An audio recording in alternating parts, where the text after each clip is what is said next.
வணக்கம் நண்பர்களே, நான் உங்கள் கிரிதர். Blaupunkt பிராண்ட்ல இருந்து ஒரு புது சீரிஸ் CyberSound சீரிஸ்னு சொல்லிட்டு ஒரு டிவி அவங்க லான்ச் பண்ணிருக்காங்க. ஆக்சுவலா இந்த சீரிஸ் வந்து அவங்க ஆல்ரெடி லான்ச் பண்ணியிருந்தாங்க. இது வந்து ஜெனரேஷன் 2. இது வந்து Flipkartல பிரத்யேகமா அவைலபிளா இருக்க போகுது.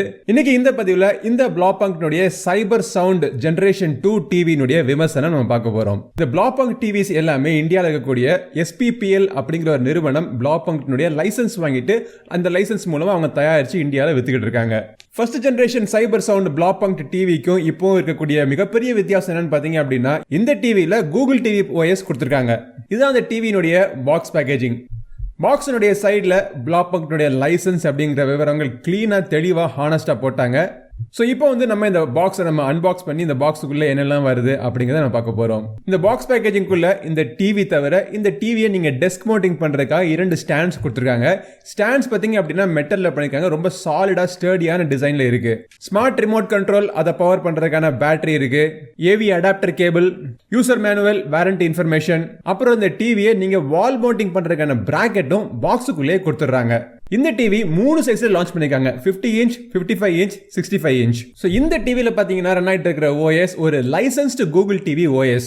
சர்டிஃபைடு கூகுள் டிவிக்கும் லைசன்ஸ்டு கூகுள் டிவிக்கும் நான் பார்த்த ஒரு வித்தியாசம் என்ன அப்படின்னா, செட்டப் பண்றப்போ உங்களுக்கு சர்டிஃபைடு டிவியா இருந்துச்சு அப்படின்னா நீங்க மொபைல் யூஸே நீங்க செட்டப் பண்ணலாம். ஆனா இது வந்து லைசன்ஸ் டிவி அப்படிங்கறதுனால மேனுவலா நீங்க எல்லா செட்டப் ப்ராசஸும் நீங்க பண்ண வேண்டியதா இருக்கு. பட் ஒன் செட்டப் பண்ணிட்டோம் அப்படின்னா அந்த கூகுள் டிவி யூஸ் பண்றதுல எந்த ஒரு வித்தியாசமும் எனக்கு தெரியல.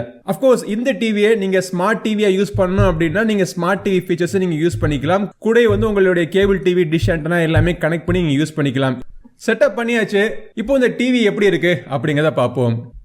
டிவியினுடைய போர்ட்ஸ் பின்புறத்தில் பார்த்தீங்க அப்படின்னா சைடு வாக்கில் கொடுத்துருக்காங்க. ஸோ நீங்கள் போர்ட் அக்சஸ் பண்ணுறது ஈஸியாக இருக்கு. மேலே ஒரு 3.5 ஆடியோ ஜாக் இருக்கு. அதுக்கப்புறமா இருக்கக்கூடிய USB-A போர்ட் பார்த்தீங்க அப்படின்னா 2 USB போர்ட்டும் பக்கத்தில் வச்சிருக்காங்க. இதனால என்ன பிரச்சனை அப்படின்னா, ஒரு பென் டிரைவ் போட்டால் கூட பக்கத்தில் இன்னொரு பென் டிரைவோ இல்லை இந்த USB டிரைவ் வேற எதுக்கோ நம்ம யூஸ் பண்ணுறது ரொம்ப சிரமமாக இருக்கும். அதுக்கப்புறமா லேண்ட் போர்ட் இருக்கு. 3 HDMI போர்ட் இருக்கு. HDMI ARC சப்போர்ட் இதுல இருக்கு. ஒரு ஆப்டிகல் போர்ட் கொடுத்திருக்காங்க. பின்புறத்துல பில்ட் குவாலிட்டி பாத்தீங்க அப்படின்னா முழுக்க பிளாஸ்டிக்ல இருக்கு. பட் ஸ்டர்டியான குவாலிட்டி, நல்ல குவாலிட்டி பிளாஸ்டிக் யூஸ் பண்ணிருக்காங்க. Build quality and finishing okay, நல்லா இருக்கு. இந்த பிரைஸ்க்கு நல்லாவே பண்ணிருக்காங்க. டிவி சுத்தி இருக்கிற பெசல்ஸ் ரொம்பவே யூனிஃபார்மா, தின்னா, சிறுசா இருக்கு. Blaupunkt அப்படிங்கிற ஒரு பிராண்டிங் மட்டும் கீழே வந்து உங்களுக்கு கொடுத்திருக்காங்க. ஸ்பீக்கர்ஸ் எல்லாமே பாட்டம் ஃபயரிங் ஸ்பீக்கர்ஸ், 60 வாட்டுக்கான ஸ்பீக்கர்ஸ் கொடுத்திருக்காங்க. செட்டப் பண்ணதுக்கு அப்புறமா இதுதான் அந்த Google TV OS home page. So இந்த ஹோம் பேஜ்ல இருந்து நீங்க யூஸ் பண்ணிருக்கக்கூடிய அப்ளிகேஷன்ஸ்ல இருந்து நீங்க பார்க்கக்கூடிய கண்டென்ட் எல்லாமே நீங்க இங்கேயே தெரியும் உங்களுக்கு. இல்ல அந்த அப்ளிகேஷனுக்குள்ள போய் நீங்க பார்க்கணும்னா கூட நீங்க கிளிக் பண்ணி நீங்க பார்த்துக்கலாம். இதை பவர் பண்றது ஒரு quad core CPU, 2GB RAM கொடுத்துருக்காங்க, 16GB இன்டர்னல் ஸ்டோரேஜ் இருக்கு. லைசன்ஸ்டு கூகுள் டிவி OS அப்படிங்கறதுனால உங்களுக்கு கூகுள் அசிஸ்டன்ட்கான சப்போர்ட் இருக்கு. ஆப் ஸ்டோருக்கான ஆக்சஸ் உங்களுக்கு இருக்கு. Chrome casting plus screen mirroring எல்லாமே நீங்க தாராளமா நீங்க பண்ணிக்கலாம். பிக்சர் மோட்ஸையோ இல்ல சவுண்ட் மோடையோ நீங்க சேஞ்ச் பண்ணணும் அப்படின்னா டைரக்டான ஷார்ட்கட்ஸ் ரிமோட் கண்ட்ரோல் இல்ல. அதுக்கான ஆக்சஸ் பாத்தீங்க அப்படின்னா சைடுல இருக்கிற மெனுல தான் நீங்க போய் பண்ணி ஆகணும். ஸோ நீங்க பார்த்துட்டு இருக்க கண்டென்ட் நீங்க எக்ஸிட் பண்ணிட்டு அதுக்கப்புறமா வந்து செட்டிங்ஸை மாத்திட்டு அப்புறம் நீங்க திருப்பி போய் ஆகணும். பட் செட்டிங்ஸை நம்ம அடிக்கடி மாத்திட்டு இருக்க போறது இல்லை பாத்தீங்களா. எப்பயோ ஒரு தடவை நம்ம செட் பண்ண போறோம், அப்புறம் நம்ம யூஸ் பண்ண ஆரம்பிப்போம். ஸோ அது ஒரு ஒன் டைம் பிரச்சனை, அவ்வளவுதான். பட் இந்த டிவியை இது வந்து ஒரு கூகுள் டிவி அப்படிங்கறதுனால ஆஃப் பண்ணதுல இருந்து ஆன் ஆகிறது பாத்தீங்க அப்படின்னா 1 மினிட்டுக்கு மேல் ஆகுது. இது வந்து கூகுள் டிவியா இருக்கட்டும், ஆண்ட்ராய்ட் டிவியா இருக்கட்டும், எல்லா டிவியிலுமே இந்த 1 மினிட் அப்படிங்கிறது ஒரு ஸ்டாண்டர்டான ஒரு டைமிங் ஆகி போச்சு. அதே மாதிரி நீங்க லாஸ்டா வச்சிருக்க இன்புட் சோர்ஸ் ரிமெம்பர் பண்ணிட்டு அதுக்கே யூஸ் ஒவ்வொரு தடவையும் நீங்க சுவிட்ச் ஆன் பண்றப்போ அதுக்கு ஆட்டோமேட்டிக்கா மாறிக்கும். இப்போ நம்ம வந்து டிஸ்பிளேயோட குவாலிட்டி எப்படி இருக்கு அப்படிங்கிறத பார்ப்போம். ஸோ நம்ம கிட்ட இருக்கிறது 55 இன்ச் டிவி. இது வந்து ஒரு 4K டிவி அப்படின்னு சொல்லியிருந்தேன். ஸோ இந்த மாடல் டால்பி விஷனுக்கான சப்போர்ட் இருக்கு. 4K HDR10க்கான சப்போர்ட் இருக்கு. MEMC 60Hz MEMCக்கான சப்போர்ட் இருக்கு. இது வந்து ஒரு 10 பிட் டிஸ்பிளே. ஸோ HLG கோடெக்கான சப்போர்ட்டும் இதுல இருக்கு. IPS LCD பேனல் அப்படிங்கறதுனால வியூவிங் ஆங்கிள்ஸ்லாம் பாத்தீங்கன்னா ஓரளவுக்கு நல்லா இருக்கு. கலர் அக்யூரசி முக்கியமா பார்த்தோம் அப்படின்னா நல்லா இருக்கு. பட் ரொம்பவே ஒரு பிரைட்டான ஒரு டிவி எனக்கு தெரிஞ்சு 500 nits அப்படின்னு சொல்றாங்க பிரைட்னஸ். பட் இருந்தாலும் நான் ஒரு ரூம்ல வச்சு நம்ம பாக்குறப்போ ரொம்ப பிரைட்டான ஒரு டிவி எனக்கு தெரிஞ்சிச்சு. இது பிரைட்னஸ் வந்து நிறைய மக்கள் விரும்பி கேட்கறாங்க. உங்களுக்கு பிரைட்னஸ் கம்மியா வேணும்னா நீங்க அப்கோர்ஸ் நீங்க அட்ஜஸ்ட் பண்ணிக்கலாம். பட் எனக்கு பிடிச்சது இந்த பிரைஸுக்கு, அதாவது இந்த ஒரு 55 இன்ச் டிவியோட விலையே பாத்தீங்க அப்படின்னா 28,000 ரூபாய் தான். ஸோ இந்த விலைக்கு கலர் அக்யூரசி எனக்கு ரொம்ப பிடிச்சிருந்துச்சு. ஓவர் சேச்சுரேஷன் இல்லாம அந்த ரெட்ஸ் எல்லாம் பாத்தீங்கன்னா ரொம்ப கிளியரா தெரிஞ்சது. முக்கியமா எப்பவுமே ரெட் தான் ஒரு விவகாரமான ஒரு கலர்.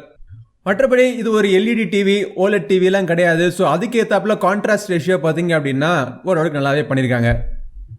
ஒரு 28,000 ரூபாய்க்கு ஒரு 55 இன்ச் டிவி அப்படின்னு வச்சு பார்க்குறப்போ உங்க கொடுத்துருக்கக்கூடிய ஃபீச்சர்ஸ் எல்லாமே மோர் தென் சாட்டிஸ்ஃபேக்டரியாக இருக்குது அப்படின்னு சொல்லுவேன். ஆடியோவுக்கு அவங்க 60 வாட்டுக்கான ஸ்பீக்கர்ஸ் கொடுத்துருக்காங்க. 4 different speakers box type of speakers இருக்குது. இந்த ஸ்பீக்கர்ஸ் எல்லாமே பார்த்தீங்க அப்படின்னா டால்பி அட்மாஸ் மற்றும் டிடிஎஸ் ட்ரூ சவுண்டுக்கான சப்போர்ட் கொடுத்துருக்காங்க. சவுண்ட் மோட்ஸில் உங்களுக்கு ஸ்டாண்டர்ட், மியூசிக், மூவி, ஸ்போர்ட்ஸ், அப்புறம் கஸ்டம் மோட் இது எல்லாமே நீங்கள் சேஞ்ச் பண்ணிக்கிற மாதிரி ஆப்ஷன்ஸ் இருக்குது. டிவியினுடைய வால்யூம் சாம்பிள்ஸ் கேட்டு பாருங்க. கண்டிப்பா எல்லாராலையும் திரும்பி பார்க்கக்கூடிய ஒரு டிசைன்ல அவங்க பண்ணிருக்காங்க.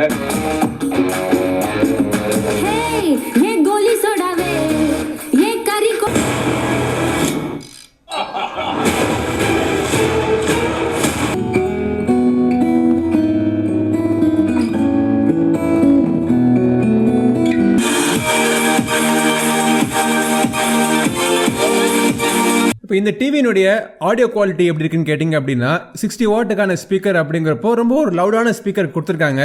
பட் ஸ்பீக்கர்னுடைய குவாலிட்டி வந்து நம்ம ஒரு பாக்ஸ் ஸ்பீக்கர்லேருந்து சவுண்ட் உங்களுக்கு எப்படி வருமோ அது மாதிரி தான் உங்களுக்கு கேட்குது. ரொம்ப ஒரு ரிச்சான ஒரு ரிஃபைண்டான ஒரு சவுண்டு கிடையாது. ரிஃபைண்டான ஒரு சவுண்டு இந்த பட்ஜெட்டில் டிவிஸில் முக்கியமாக நம்ம எதிர்பார்க்கவும் முடியாது. பட் இந்த டிவியை நீங்கள் வாங்கிட்டீங்க அப்படின்னா முக்கால்வாசி வீட்டுக்கு ஒரு எக்ஸ்ட்ரா ஒரு சவுண்டு பாரோ எக்ஸ்ட்ரா சவுண்ட் சிஸ்டமோ தேவை கிடையாது. ஏன்னா ரொம்ப லவுடான ஒரு சவுண்ட் ஸ்பீக்கராக இருக்குது.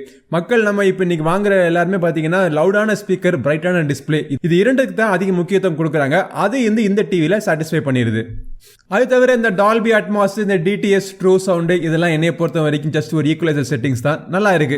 சுருக்கமாக சொல்லணும் அப்படின்னா சவுண்ட் குவாலிட்டி லவுடா இருக்கு. ரொம்ப ஹை குவாலிட்டி நீங்க எதிர்பார்த்தீங்க அப்படின்னா நீங்க எக்ஸ்ட்ராவா நீங்க ஹோம் தியேட்டர் நீங்க அட்டாச் பண்ணிக்கணும். கூகுள் டிவி ஓஎஸ் அப்படிங்கிறப்போ இந்த டிவியில நீங்க எந்த விதமான அப்ளிகேஷன் நீங்க தாராளமாக நீங்க இன்ஸ்டால் பண்ணிக்கலாம். நெட்ஃபிளிக்ஸ்ல இருந்து பிரைம் டிவி எந்த ஒரு ஓடிடி பிளாட்ஃபார்ம்ல இருந்து நீங்க அப்ளிகேஷன் இன்ஸ்டால் பண்ணி நீங்க பார்க்கணும் கூட தாராளமாக நீங்கள் பார்த்துக்கலாம். இதில் வைஃபைக்கான சப்போர்ட் இருக்குது. ப்ளஸ் நீங்கள் வந்து ஸ்மார்ட் டிவியை யூஸ் பண்ணலை அப்படின்னா ஒரு ரெகுலரான ஒரு கேபிள் டிவியோ இல்லை ஒரு டிஷ் ஆண்டனாவோ எதை வேணால் நீங்கள் தாராளமாக நீங்கள் கனெக்ட் பண்ணி நீங்கள் அதையே நீங்கள் பிரைமரி டிவியாக கூட நீங்கள் யூஸ் பண்ணிக்கலாம். வைஃபைலேருந்து ப்ளூடூத்லேருந்து போதுமான கனெக்டிவிட்டி எல்லாமே கொடுத்துருக்காங்க. டிவியினுடைய ரெஸ்பான்சிவ்னஸ் நல்லா ஃபாஸ்ட்டாக இருக்குது. ஒரு அப்ளிகேஷனை க்ளோஸ் பண்ணிட்டு இன்னொரு அப்ளிகேஷனை ஆன் பண்ணுறது எல்லாமே பார்த்தீங்கன்னா ஃபாஸ்ட்டாக இருக்குது. என்ன இந்த கூகுள் டிவி அப்படின்னாலே உங்களுக்கு ஸ்டார்ட் அப் பண்ணுறதுக்கு உங்களுக்கு டைம் எடுக்கும். பட் அது வந்து கூகுள் டிவியினுடைய பிரச்சனை. இந்த டிவி இந்த ஒரு பர்டிகுலர் பிராண்டோ இந்த கம்பெனினாலேயோ பிரச்சனை கிடையாது. 16 GB ரேம் கொடுத்துருக்காங்க. ஸோ நிறைய அப்ளிகேஷன் தாராளமாக நீங்கள் இன்ஸ்டால் பண்ணிக்கலாம். கேம்ஸ் கூட நீங்கள் ஒரு சில அப்ளிகேஷன்ஸ் நீங்கள் இன்ஸ்டால் பண்ணி நீங்கள் விளையாடலாம். எக்ஸ்டர்னலாக நீங்கள் பிளே ஸ்டேஷன்லாம் கனெக்ட் பண்ணால் கூட தாராளமாக அதில் கனெக்ட் பண்ணிக்கலாம். ஃபைனலா இந்த பிளாபங்க்னுடைய சைபர் சவுண்ட் ஜெனரேஷன் 2 டிவி வாங்கலாமா வேணாமான்னு கேட்டீங்க அப்படின்னா தாராளமா நீங்க வாங்கலாம். உங்களுடைய பட்ஜெட் ஒரு 30,000 கம்மியான பட்ஜெட்ல ஒரு 55 இன்ச் டிவி நீங்க வாங்கணும்னு நினைச்சீங்கன்னா இந்த டிவி நீங்க கண்டிப்பா நீங்க பார்க்கலாம். 65 இன்ச் டிவினுடைய விலையே பாத்தீங்கன்னா 43,000 ரூபாய் 44,000 ரூபாய் தான். இது வந்து பிளிப்கார்ட்ல வந்து இந்த இப்போ சேல் நடந்து முடிஞ்சு பார்த்தீங்களா, அப்போ அவங்க லான்ச் பண்ணாங்க. இப்பயும் பார்த்தீங்கன்னா கண்டினியூவா 2-3 ஆஃபர், கார்டு ஆஃபர்லாம் இன்னும் ஓடிக்கிட்டு தான் இருக்கு இந்த டிவியில். So latest offer plus latest விலை என்னன்னு பார்க்கறதுக்கு டிஸ்கிரிப்ஷனில் லிங்க் இருக்கு, கிளிக் பண்ணி செக் பண்ணி பாருங்க. ஆனால் நீங்க வாங்குறதுக்கு முன்னாடி 2 மாடல் இருக்கு, 2021 மாடல், 2023 மாடல். ஸோ நம்ம ரிவ்யூ பார்த்தது 2023க்கான ஜெனரேஷன் 2 மாடல். அதை சூஸ் பண்ணி நீங்க வாங்குங்க. இந்த பதிவு பிடிச்சிச்சுன்னா லைக் பண்ணுங்க. நம்ம சேனலுக்கு இன்னும் சப்ஸ்கிரைப் பண்ணாதாங்க சப்ஸ்கிரைப் பண்ணிட்டு கூடவே இருக்க பெல் பட்டனை பிரஸ் பண்ணுங்க. அடுத்த ஒரு பதிவில் உங்களை மீண்டும் சந்திக்கும் வரை உங்களிடம் விடைபெறுவது உங்கள் நண்பன் கிரிதர். வாழ்க தமிழ், வளர்க பாரதம். நன்றி, வணக்கம்.